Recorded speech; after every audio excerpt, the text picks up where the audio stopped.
What up, guys? Just want to start by saying thank you for the 10,000 follower mark. That's a pretty big milestone. But yeah, I've had a lot of people asking lately about the Vance Creek train bridge combo shot. So pretty much just gonna walk you through it, my thought process, and just sort of how I colored and composed the shot as a whole. So gonna jump in here to Lightroom, and so pretty much what it is it's a train that I took a photo of in Grand Haven, Michigan, and then also this shot from here in Washington at Vance Creek. So I combined both of those shots to make this, and that's the final product. So I won't drag you through every single slider that I changed around, but I'll probably speed up some of those parts, but I'll walk you through the Photoshop and Lightroom, and we'll see what we can do. The first step that I did was working through this shot, just coloring it, getting the general mood, and this is actually one of my presets I developed. So these are all my presets over here. I'm working on potentially getting a pack out in the next couple of weeks or so stay tuned for that. But yeah, just sort of follow along. I'm probably going to speed up some of these parts on the side slider bar, and yeah.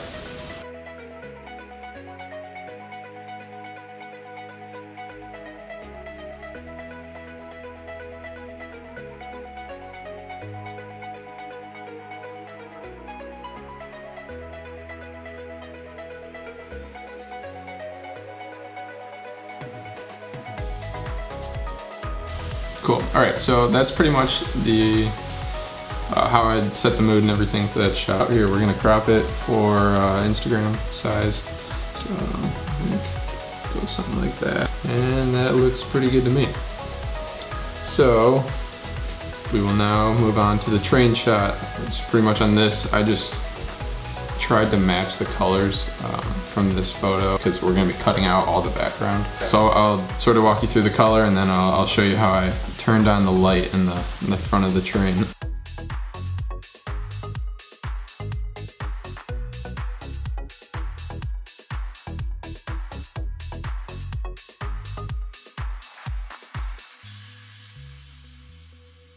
So now we're going to turn on the light on the front of the train. So essentially what it is, it's a circular mask.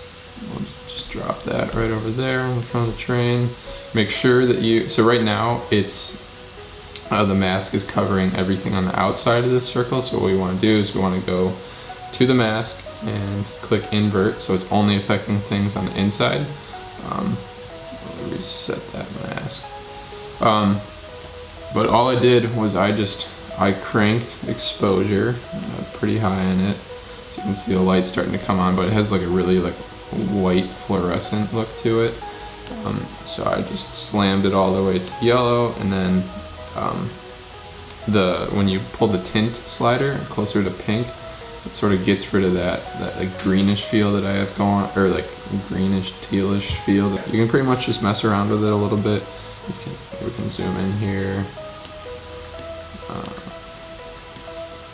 So we'll mess around with it. Also, if we turn our feather up a little bit, it'll look like the light's sort of fading off. So it'll be over the numbers and over the very front of the train.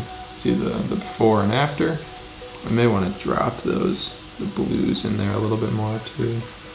After looking at this, it looks like the blues are a little too high.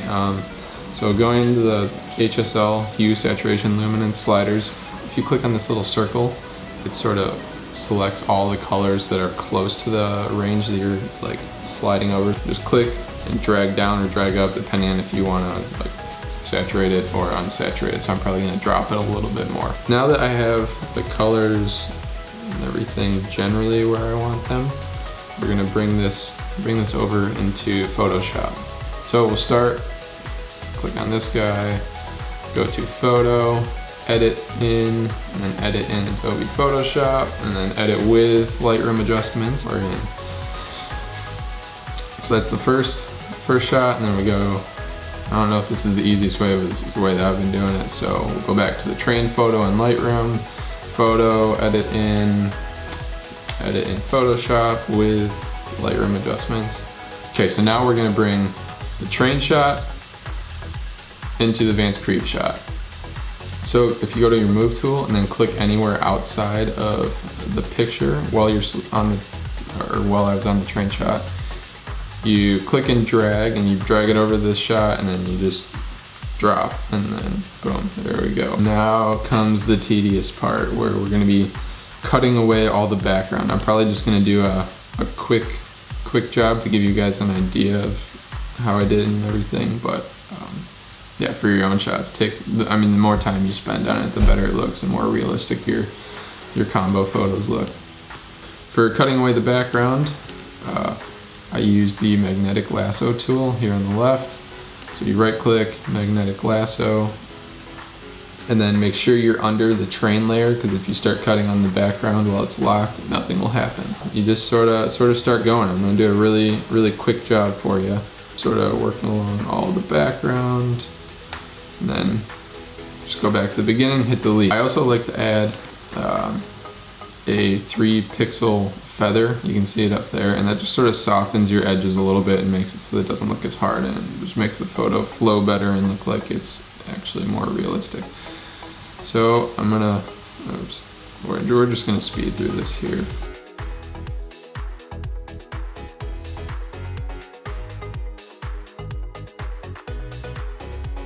So one more little pro tip is don't try and cut out the whole thing at once. Like, don't try and go around the whole outside and then cut it out, because if you make like one mistake where you accidentally swipe all the way across the train, you pretty much have to start over. So I suggest doing it in little pieces.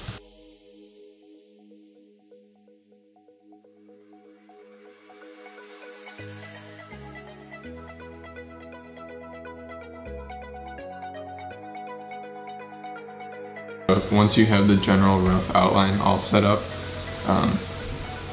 you can do just a really loose line around, and you go to select and you select inverse, and then that selects everything outside, and you can just hit delete there. So now it's just messing around with where you want it on the tracks. If you hit Command T, that brings up the transform, so you can essentially click, like move it around in the middle, or you can scale it. So if you hold shift, it keeps the same aspect ratio. So I'm holding shift here, and then you can either make a really small train off in the distance, but in this case we had the homie back there on the tracks, so we had to make the train a little bit bigger. Yeah, so something along the lines of that.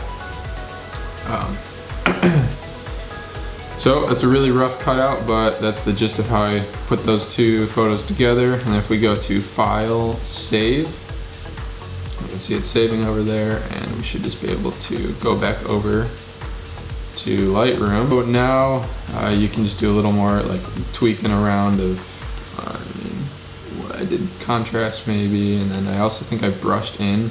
So if you click on the brush tool over here, let's make this brush a little smaller.